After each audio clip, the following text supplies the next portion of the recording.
121 கோடியே 80 லட்சம் மதிப்புள்ள நியோமேக்ஸ் தொடர்பான அசையும் மற்றும் அசையா சொத்துக்களை கைப்பற்றி இருப்பதா, பல்வேறு தொழில்களில் அவர்கள் முதலீடு செய்திருக்கிறார்கள். அந்த லிஸ்ட் எடுத்துக்கிட்டோம்னா நியோமேக்ஸ் நிறுவனம் நாங்க ஹெலிகாப்டர் சர்வீஸ் எல்லாம் பண்ணிட்டு இருக்கிறோம். இந்த இடி ரெய்டுக்கு காரணம் அங்குசம் நேயர்களுக்கு வணக்கம். நியோமேக்ஸ் வழக்கில் அதிரடி திருப்பமா இடி என்று சொல்லக்கூடிய அமலாக்கத்துறை சென்னை மண்டலத்தின் சார்பா ஒரு அறிவிப்பை வெளியிட்டிருக்கிறாங்க.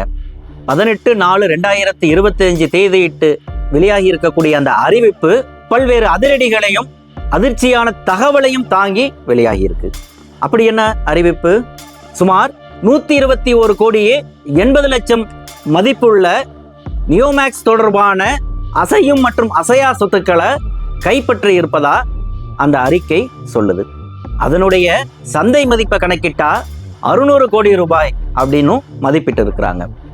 வழக்கு பொருளாதார குற்றப்பிரிவு போலீசாரின் கீழே நடந்துட்டு இருக்குது. இந்த நேரத்தில் இடி எப்போ உள்ள வந்துச்சு? இவங்க ஒரு பக்கம் சொத்துக்களை இது போன்று அட்டாச் செய்துட்டு இருக்கிறாங்க. இது இந்த வழக்கினுடைய போக்கை மாற்றுமா அப்படிங்கிற ஒரு குழப்பமும் அச்சமும் பாதிக்கப்பட்ட முதலீட்டாளர்கள் மத்தியில் இருந்துட்டு இருக்கு. மிக முக்கியமா இதே இடி இதே நியோமேக்ஸ் விவகாரத்தில் கடந்த 2023 குறிப்பா 15/12/2023 117 கோடி ரூபாய் மதிப்புள்ள அசையும் மற்றும் அசையா சொத்துக்களை அட்டாச் செய்திருந்தாங்க. அது தொடர்பான அறிவிப்பும் வெளியாகி இருந்தது. அதனுடைய அரசு வழிகாட்டி மதிப்பு தான் 117 கோடி, அதனுடைய சந்தை மதிப்பு 207 கோடி. ஆக இதுவரைக்கும் சந்தை மதிப்பில் எடுத்துக்கிட்டோம்னா 600 கோடி ரூபாய் அளவுக்கு நியோமேக்ஸ் தொடர்பான சொத்துக்களை இடி அட்டாச் செய்திருக்கு. இந்த 1.5 ஆண்டு காலத்துல EOW போலீசார் வெறும் அரசு வழிகாட்டி மதிப்புல 33 கோடி ரூபாய் அளவு பெருமானம் உள்ள சொத்துக்களை தான் அட்டாச் செய்திருக்கிறாங்க. ஆனா அதே காலகட்டத்தில் இடி அரசு வழிகாட்டி மதிப்புல எடுத்துக்கிட்டீங்கனாலே முதல் முறை 117 கோடி, இந்த முறை 121.8 கோடி, ஆக மொத்தம் 138.8 கோடி மதிப்புள்ள இடங்களை இடி அட்டாச் பண்ணியிருக்கு.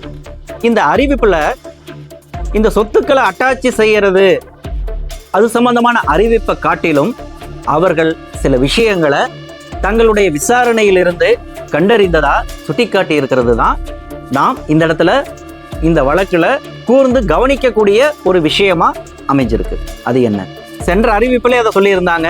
இவங்க தமிழகம் முழுவதும் ஆயிரக்கணக்கான முதலீட்டாளர்களிடமிருந்து ஒரு மோசடியான கவர்ச்சிகரமான திட்டங்களை கூறி பணத்தை வசூல் செய்திருக்கிறாங்க. குறிப்பா 12% முதல் 30% வரை இவர்கள் வட்டி தருவதாக வாக்குறுதி கொடுத்திருக்கிறாங்க அப்படிங்கிறதெல்லாம் பதிவு பண்ணியிருந்தாங்க. அதே விஷயத்தை தான் இந்த அறிக்கையிலும் அவங்க பதிவு பண்ணியிருக்கிறாங்க. ஆனால் அதை விட கூடுதலாக இதில் கவனிக்கத்தக்க விஷயம், இது போன்று வசூலிக்கப்பட்ட பணத்தை எங்கெங்கெல்லாம் முதலீடு பண்ணியிருக்கிறாங்க. ஏன்னா EOW போலீசார் ஒரு 45 துணை நிறுவனங்களை அந்த FIRல சேர்த்திருக்கிறாங்க. அது எல்லாமே நியோமேக்ஸ் அப்படிங்கிற ஒரு வகைப்பாட்டில் வரக்கூடிய அதனுடைய துணை நிறுவனங்கள் அப்படின்னு ஐடென்டிஃபை பண்ணியிருந்தாங்க. அப்படிதான் வழக்கு போயிட்டு இருந்தது. நியோமேக்ஸ் அப்படிங்கிறது ஒரு ரியல் எஸ்டேட் நிறுவனம். அதுவே ஒரு அஃபிடவிட்டை தாக்கல் பண்ணியிருந்தாங்க. நாங்கள் அந்த ஃப்ளாட்டுகளை அவர்களுக்கு ஓராண்டு காலத்தில் பதிவு செய்து கொடுப்பதற்காக அவர்களிடமிருந்து அட்வான்ஸ் மட்டும்தான் வாங்கியிருந்தோம் அப்படின்னு ஒரு பிரமாண பத்திரத்தை நியோமேக்ஸ் தரப்புல தாக்கல் பண்ணியிருக்காங்க. நீதிமன்ற விசாரணையிலும் தொடர்ந்து அவர்கள் அதை தான் சொல்லிட்டு வராங்க. ஆனா இந்த இடத்துல தான் இடி தங்களுடைய விசாரணையிலிருந்து தெரிய வருவதாக ஒரு தகவலை சொல்லியிருக்கிறாங்க.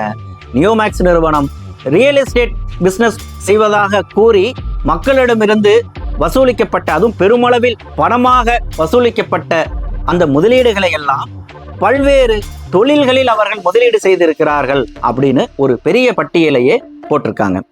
அந்த லிஸ்ட் எடுத்துக்கிட்டோம்னா hotels and resorts, multi specialty hospitals, pharma distribution, construction, retail business, departmental store, renewable energy, information technology, automatic vending machine sales, battery, e-commerce, logistics, furniture manufacturing and sales, aerospace services, helicopter, charter flight hiring services, education, wellness governments, casual wear sales, restaurants, fashion jewellery அப்படின்னு ஒரு துறையையும் அவர்கள் விட்டு வைக்கல.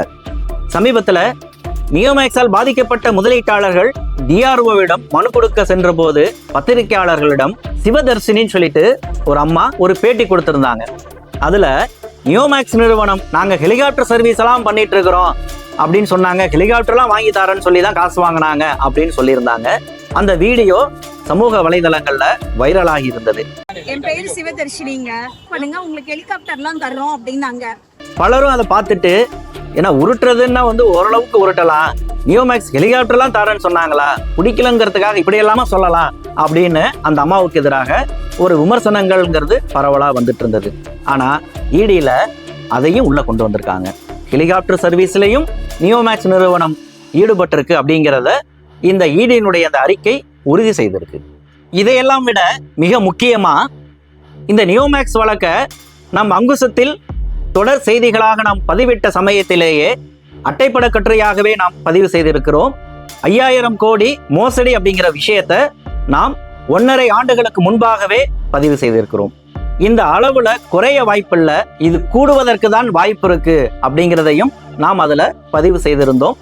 வெறுமனே தமிழகம், India அப்படிங்கிறது மட்டுமல்ல, கடல் கடந்து பல்வேறு நாடுகள்லையும் நியோமேக்ஸ் நிறுவனம் தனது முதலீடுகளை செய்திருக்கிறதாகவும் தங்க கட்டிகளாக அவர்கள் சேமித்து வைத்திருப்பதாகவும் நாம் பதிவு செய்திருந்தோம். இன்னும் குறிப்பா கடந்த நீதிமன்ற விசாரணையின் போது பாதிக்கப்பட்ட நியோமேக்ஸ் முதலீட்டாளர்கள் தரப்பிலிருந்து வாதிட்ட வழக்கறிஞர் கண்ணன் ஒரு விஷயத்தை சுட்டிக்காட்டியிருந்தாரு. நியோமேக்ஸ் நிறுவனம் கேஷ் குடோன் பராமரித்தது, அதாவது பண கத்தைகளை அடுக்கி வைப்பதற்கென்றே ஒரு குடோனே அவங்க வச்சிருந்தாங்க அப்படின்லாம் அவர் சொல்லியிருந்தாரு. எப்பா இதை விசாரணை அதிகாரிட்ட நீ சொன்னையா அப்படின்ட்டு நீதிபதியும் கேள்வி எழுப்பியிருந்தாரு. இதையெல்லாம் இந்த இடத்துல நாம் சேர்த்து பார்க்க வேண்டிய அவசியம் இருக்கு. ஏன்னா இடி ஒரு விஷயத்தை தெளிவா சுட்டி காட்டியிருக்கு. இந்த மோசடியினுடைய அளவு 8000 கோடி அப்படிங்கிறத அவர்களுடைய அறிக்கையில பதிவு செய்திருக்கிறாங்க.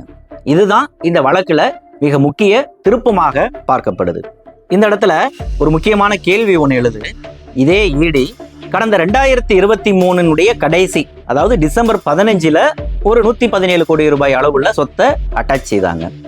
2024 எந்த விதமான நடவடிக்கையும் இல்லை. ஆனா 2025 திரும்ப இப்போ 121.8 கோடி ரூபாய் மதிப்புள்ள சொத்துக்களை அட்டாச் செய்திருக்கிறாங்கன்னா ஏன் திடீர்னு இடி இப்போ உள்ள வந்துச்சு அப்படிங்கிற ஒரு கேள்வி இந்த இடத்துல இயல்பா எழுது. அதற்கு 2 காரணம். ஒன்று, கடந்த ஏப்ரல் 7ஆம் தேதி நீதியரசர் பரத சக்கரவர்த்தி அவர்களது முன்பாக நியோமேக்ஸ் தொடர்பான வழக்கு விசாரணைக்கு வந்தபோது பாதிக்கப்பட்ட முதலீட்டாளர்கள் தரப்பிலிருந்து வழக்கறிஞர் கண்ணன் ஒரு வாதத்தை முன்வைக்கிறாரு. இந்த மோசடியினுடைய பரிமாணம்ங்கிறது கொஞ்சம் விரிவானது. இதுல ஜிஎஸ்டி தொடர்புடையதா இருக்குது, ஐடி டிபார்ட்மெண்ட்டை ஏமாத்தி இருக்கிறாங்க, இடி டிபார்ட்மெண்ட் ஏற்கனவே சொத்துக்களை அட்டாச் பண்ணி இருக்கிறாங்க. சமீபத்தில் இடி விசாரணை நடத்தி இருக்கு. அந்த விசாரணை வளையத்துல நியோமேக்ஸினுடைய முன்னணி இயக்குநர்கள் விசாரணையை எதிர்கொண்டு வந்திருக்கிறாங்க அப்படிங்கிற ஒரு தகவலை பதிவு பண்ணியிருந்தாரு. அதனை அடுத்து இந்த வழக்கை ஏப்ரல் 21ஆம் தேதிக்கு ஒத்திவைத்த நீதியரசர் பரத சக்கரவர்த்தி இந்த வழக்கில் ஐடி டிபார்ட்மெண்ட்டையும் இடியையும் ஒரு பார்ட்டியா சேர்க்க சொல்லி சுமோட்டோவா ஒரு உத்தரவை பிறப்பிச்சிருந்தாரு. அதன் அடிப்படையில் 21ஆம் தேதி இடி இந்த வழக்கில் இணைய போறாங்க. இந்த பின்னணியில தான் இந்த சொத்துக்களை அட்டாச் பண்றதும் இந்த அறிவிப்பும் வெளியாகி இருக்கு. நான் முன்னரே சொன்ன மாதிரி இஓடபிள்யூ போலீசார் ஒரு பக்கம் சொத்துக்களை அட்டாச் பண்றாங்க, இடி ஒரு பக்கம் இப்படி சொத்துக்களை அட்டாச் பண்ணுது. இந்த வழக்கு ஒரு முடிவுக்கே வராதா, இதுக்கு ஒரு எண்டு கார்டே இல்லையா அப்படிங்கிற மாதிரியான ஒரு குழப்பம் பாதிக்கப்பட்ட முதலீட்டாளர்கள்ட்ட இருக்கு. நாம் விசாரித்த வகையில் இந்த ஈடினுடைய இந்த அட்டாச்மெண்ட் நடவடிக்கைங்கிறது இந்த வழக்கை அடுத்த கட்டத்துக்கு நகர்த்தி செல்லக்கூடிய வகையில தான் இது அமைஞ்சிருக்கு. நியோமேக்ஸ் நிறுவனத்தை நடத்திட்டு இருந்தா அதனுடைய முன்னணி இயக்குநர்கள் வேணா பயம் கொள்ளலாம், இதை கண்டு அச்சமடையலாம், வகையா சிக்கிட்டமேன்னு சொல்லிட்டு அவங்க பதட்டப்படலாம்.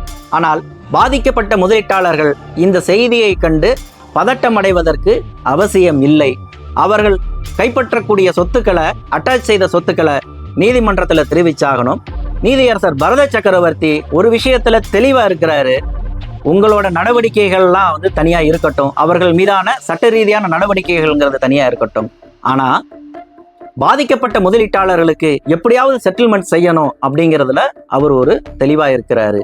அந்த வகையில EOW போலீசார் அட்டாச் செய்த சொத்துக்களையும் ED அட்டாச் செய்த சொத்துக்களையும் வைத்துக்கொண்டு பாதிக்கப்பட்ட முதலீட்டாளர்களுக்கு முதற்கட்டமாக நிவாரணத்தை வழங்குவதற்கு அவர் உரிய உத்தரவை பிறப்பிப்பார் அப்படின்னு தான் பொதுவில் எல்லாரும் எதிர்பார்த்திருக்கிறாங்க.